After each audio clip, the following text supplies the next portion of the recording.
Research published in 2014 shown that there was a correlation between how long you would live with performing well on what's called the Sit to Rise test.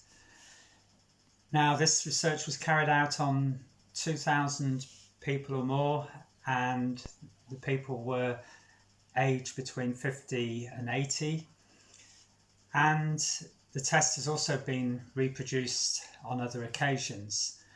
And basically it does show that where you perform well against the test, there's a likelihood or there's a correlation between good longevity. It doesn't automatically mean that if you can do the test well, you will live a long life, but on the whole, on average, it's an indicator that it will.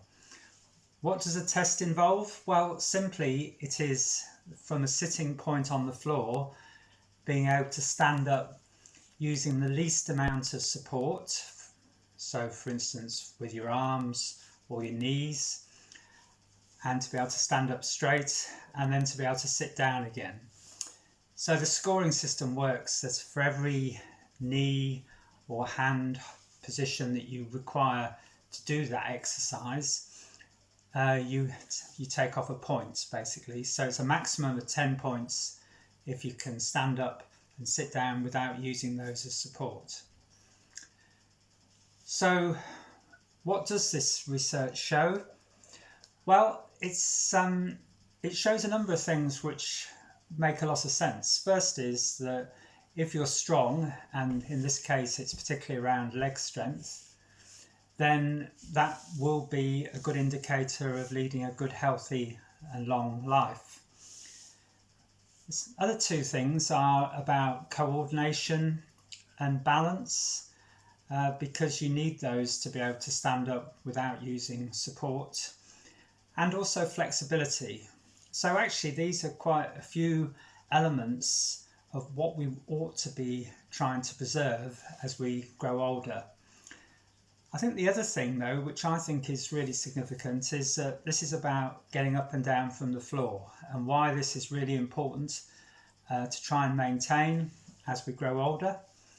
And that's because if you do try and get up and down from the floor, no matter how you do it and how much you score on this test, you certainly feel it in terms of the exercise it has on, the effect it has on your heart.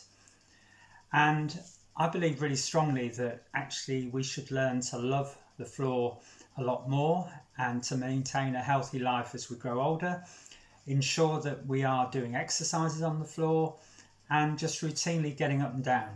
So hopefully you can join me on some of those things that we can do to improve the use of the floor in terms of maintaining a healthy life.